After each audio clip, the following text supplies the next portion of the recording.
moi, durant tout mon parcours, je pensais que j'allais jouer à Laval. Ouais. Ma mère m'avait apporté un match à Laval, puis j'avais vu comment c'était. J'ai dit, wow, moi, je veux jouer à Laval. C'était mon rêve, tu comprends? Puis même quand on parlait dans le locker room, j'étais tout le temps Laval. Puis là, quand ils ont annoncé le camp à Syracuse, même avant là, moi, je me suis dit, bon, camp à Syracuse, je vais aller là-bas, je vais me faire du fun. C'est un trip avec mes coéquipiers, tu comprends? Puis on va s'amuser. Moi, j'avais aucune idée de ce qui allait arriver. Là. Moi, dans ma tête, j'allais là-bas, puis j'allais apprendre plus, tu comprends? Puis en arrivant au camp, c'était au début du camp, c'était les combines, 40-yard dash, les verticals, tout ça, plus physique. Puis après ça, l'autre partie du camp, c'était plus des exercices, puis des activités comme 1 contre 1, tout ça, des activités compétitives. Puis comme je te dis, la première partie, c'était plus combine. Puis là, c'est là que je fais mes affaires. Là, les coachs, ils étaient intrigués parce que t'es grand, non, c'est combien tu pèses, combien tu sais, non, tu bouges bien. Puis là, rien que t'es arrivé. Après, on a eu un break. Après ça, là, comme je te dis, les activités compétitives ont commencé. Mais juste avant que tu parles des activités compétitives, d'après toi, est-ce que tu avais eu des bons testings?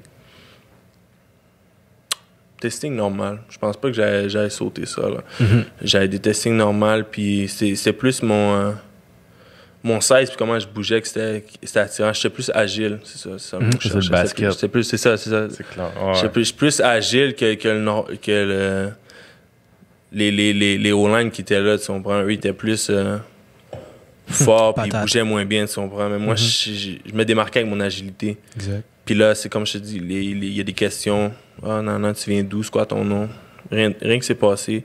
Après le break, activité compétitive, là, c'est là que j'ai commencé à me démarquer. Puis là, j'ai vu que je suis un peu meilleur que les O-line ici. Fait que là, je vais continuer, je vais aller plus fort.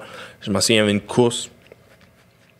Puis il fallait que tu rattrapes le gars en avant de toi. Puis c'était une piste en forme de U. Puis là, j'avais rattrapé le gars, j'avais dépassé. Là, tout le monde était là, ouh! Là, ils m'ont dit de le refaire encore. Je l'ai redépassé. Là, tout le monde était là, ouh! Là, je voyais avec les coachs, je prenais des notes. Je fais, OK. Je suis là. Puis là, il y a d'autres activités d'agilité. Ouais, j'ai vraiment bien fait. Puis là, la série sur le Sunday, c'était les one-on-one. Premier one-on-one, j'ai perdu. J'ai ouvert mes hanches, puis la personne est rentrée à l'intérieur. Puis là, tout le monde était là, ouh! Exact.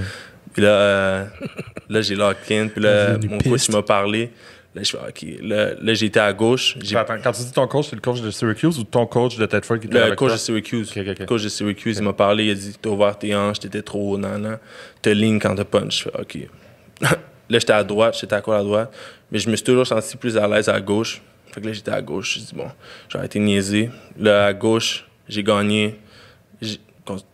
Prochaine rep, j'ai gagné. L'autre rep, j'arrêtais pas de gagner. Puis là, les coachs ont remarqué que, comme j'étais greedy, j'en voulais plus.